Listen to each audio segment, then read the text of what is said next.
Hey guys, today I'm going to be reading a chapter to you guys of The Pen Pal by Storm Young. It is the most recent winner of an Appy Award, and it's a mystery. It's basically about a military wife who joins this program where she gets pen pal because she lives in Alaska, and there's not really many people that she knows, being her husband was deployed soon after they moved.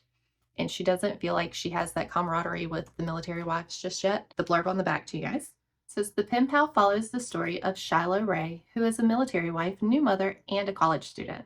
Shiloh also suffers from postpartum depression and overall loneliness from living in rural Alaska, far away from any family or friends. Shiloh then breaks out of her comfort zone and signs up for a pen pal.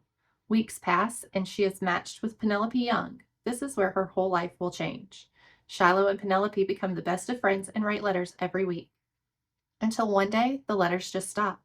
Penelope had vanished. Shiloh cannot handle the thought of losing her best friend, so she flies across the country to figure out what she did wrong or what happened to Penelope. Once she gets there, she finds out from Penelope's husband that she is missing. Shiloh takes matters into her own hands, finding out the truth of what happened to her friend. Shiloh will follow the clues and figure out the truth no matter what the cost. She also meets a few unexpected friends along the way to help her. Shiloh and her friends will face many challenges and have to race against the clock to find out the truth before someone else covers it up. The Pen Pal by Storm Young. Chapter 1. Where It All Began.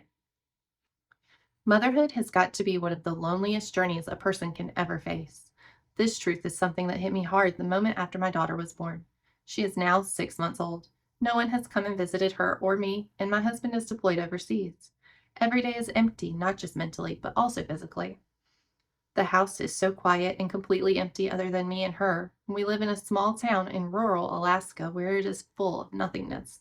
Everyone talks about wanting to go to Alaska to see the majestic mountains and the midnight sun, but no one talks about how sometimes the sun doesn't shine for days on end and the endless drifts of snow. This is the winter months where all of the days kind of blur together, and that can drive anyone crazy. When we first got here, the military briefed the new families to let us know that it is very likely that you will become depressed during the winter months. They were right. I've been here for months with the new baby. It's impossible to meet new friends. Jake's deployment was so sudden. I thought there would be a chance for us both to meet new people here, but that wasn't the case. Shortly after we moved in, he got orders that he was deploying out of nowhere. Another unit wasn't prepared to deploy, so Jake's unit moved up. And now I'm stuck here alone and desperate for human connection, and I'm not one to go out and mingle by myself. Jake is typically there to help break the ice, and he has always been the social butterfly of the relationship. Although I know that this generation is supposed to be so connected since the internet is at our fingertips, but I don't want to burden my family and friends with my troubles. I mindlessly start scrolling through my Facebook like I always do when my daughter is taking a nap. I see ads for shoes and friends from back home having the time of their lives. Then I see a Facebook ad for a group that is for pen pals, and if anyone would be interested in having a long distance pen pal. At this point, what do I have to lose? I click on the post and start filling out the form. Pen Pal application brought to you by friends around the world. Name, Shiloh Ray. Age, 21. Hobbies, reading, writing, and spending time with my daughter, Harper. Current job, current full-time student working on a criminal justice degree through my online university. What are you looking for in a pen pal?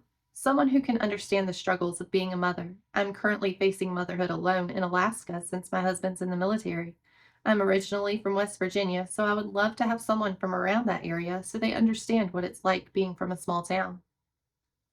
Then I scroll to the bottom of the screen where the official rules were listed. Rules. We do not guarantee that all participants will be chosen to have a pen pal. We want to make sure that everyone who takes part gets a match that is good for them. The second and most important rule is no communication other than letters. This is to make sure this is a true pen pal experience. Then, finally, if you have a success story and become best friends with your pen pal, you must let us know. Now I just have to wait. Who knows if they will even choose me to be a part of it. I close the app and decide to start cleaning the house while Harper is napping. The wind whips around the house and the sound of snow beating the window makes the silent house instantly deadly loud. Then Harper screams from the nursery. The snow must have woken her up. I run up the stairs to her pink-colored room. I reach down into her crib and unwrap her from her fluffy blanket and put her in my arms. Bouncing her up and down, I hum her favorite lullaby, trying to get her to calm down. Once she's calm, we decide to finish out our long day doing our chores together. The days here all begin to play on a repeating loop. The snow from the previous day is now up to 2 feet, and it is hard to even shove the front door open, which makes it impossible to go anywhere on the roads. I stare out at the endless white expanse and let my brain wander, think about how much I miss my husband. He's been gone for 3 months now, and he barely gets to talk to me because of the time difference. I think about how he is doing and if he is sleeping well. I hate when my husband is far away, but that's how we have spent most of our relationship. We met when we were in middle school, then we started dating not long after, and we were inseparable until he moved away. Once he moved, we continued dating long distance as we finished up high school. Then he went to boot camp right after and proposed to me the night he graduated from AIT. So I'm used to being away from him. I have just adapted to the deep hole that just constantly gnaws in my chest, threatening to consume me whole some days. The hole with this deployment is so much greater since he's missing our daughter's formative years. And I'm doing everything alone. I have no family that I can visit, and I only have my daughter. Of course, there's the family resource groups on the base, but I'm afraid of facing them and having them thinking I'm a bad mother or just not liking me. I love Harper, but the mom's guilt that I'm not doing enough every day is a silent killer. I feel guilty for even taking the time to think about how much I miss my husband. I know that at this moment, she is all I have, and I am all she has, and we're counting on each other to survive. The dinging of the laptop in the other room disrupts my thoughts. I never check my laptop right away, but this time I decide to sit down and look at the message. It was a Facebook notification from someone I didn't know. I click it and start reading. Congratulations, Shiloh. We have paired you with Penelope, age 24, from Wetzel County, West Virginia. Her address is listed at the bottom of the message, and please remember, letters are the only way you may communicate with your pen pal. Happy writing. For the first time in months, I have something to look forward to, and it is someone that's from my home state. She will understand how it feels to miss the West Virginia crisp fall air and the feeling that the state offers.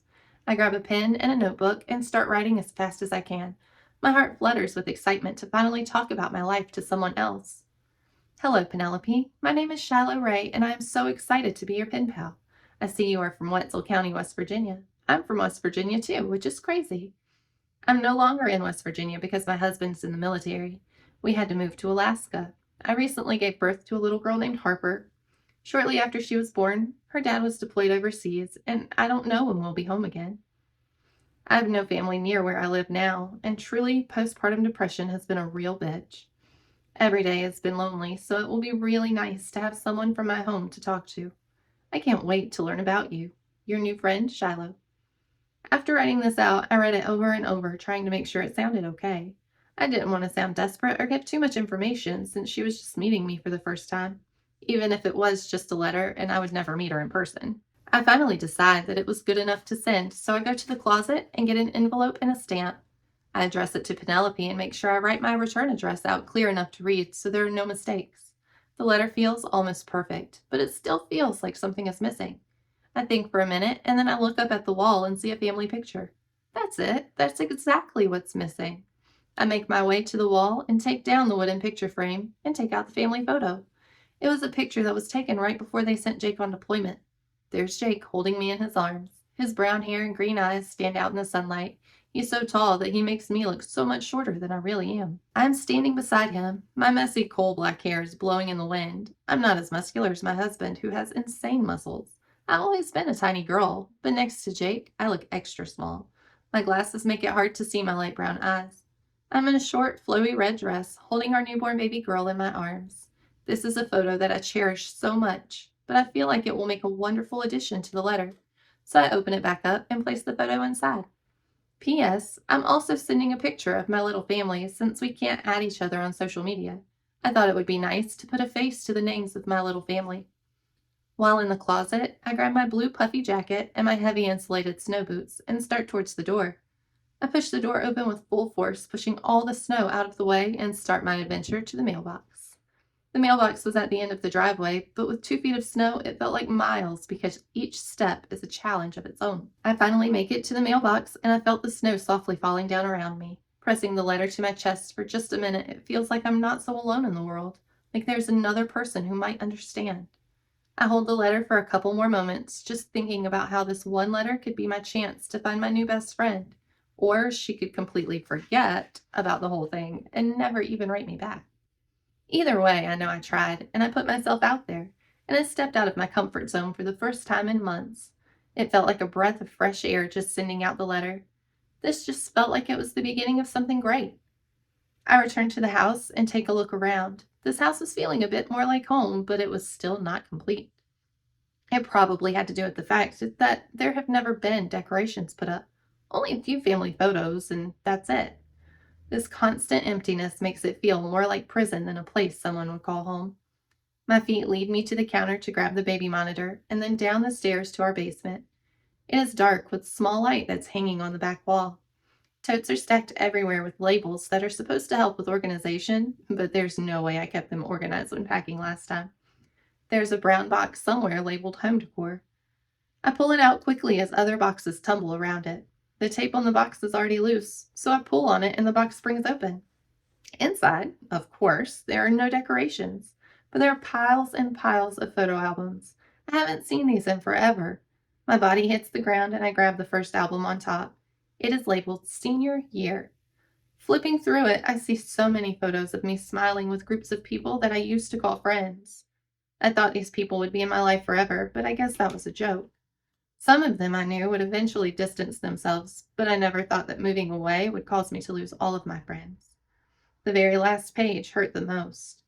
There's a photo of me and my group of 5 best friends, all smiling, wearing matching shirts, and all pinky promising to be friends forever. I guess not all promises last forever like we planned. Staring at the picture longer and longer, I felt myself filling with rage. I had known these people since kindergarten, and not one of them has checked on me. It's truly bullshit, the kind of people promise to be friends forever, only until it's not convenient for them anymore. I throw the photo album against the wall, then started stomping on the box of the rest and let out a scream that had been building up for a long time. Then my body goes limp and I hit the ground. It felt amazing to release all those emotions that have been building up for months. Tears start streaming down my face. I'm so sick of being alone, it's killing me. I have absolutely no one to stick around when they say they are going to. Everyone promises to stay, and they never do. Maybe it's just me. Maybe I'm the root to all the problems. Sick of feeling like a burden to everyone and everything around me, I see a rope at the end of the room. The idea of ending it all sounds like a peaceful end to my suffering, but deep down, I know I can't. Harper needs someone to look after her and make sure that she is safe and taken care of. I push the dark thought out of my head and bring myself to work my way back up the stairs. Just as I reach the top step, Harper starts crying from her crib. The bare walls pass by in a blur, and the stairs feel like summiting Everest, but I finally make it to her room. She's laying there looking at me with her ocean blue eyes, and my heart melts. I pick her up and bounce her in my arms. She is the reason that no matter how bad I feel, I will never leave her behind. Her head now next to my mouth, I whisper, "Hey, beautiful girl, I know that I'm not the perfect mom, but I'm trying my best, and I promise I will never leave you. Not ever." Tears fall down the side of my face. She's my constant reminder that I can't let postpartum depression be the reason she grows up without a mother. I refuse to give up on her or myself. It's time I reach out to my doctor for help. I've been putting it off for too long. I can't keep living like this because it's not fair to Harper or myself. Maybe the letter won't be the only new pathway I blaze today. That was chapter 1 of The Pen Pal by Storm Young. Like I said, she is an award-winning author. She has an Appy Award under her belt for this book. This is not her only story. I actually have a second one that I'm going to feature later on. It's called The Final Secret. It's another West Virginia mystery. And I really, really appreciate her giving me the opportunity to feature 2 of her stories on my YouTube channel. If you guys like these or any of the other titles that I've read, like, scroll the videos, watch, subscribe, and let me know if there's something you want me to check into and maybe an author I need to read.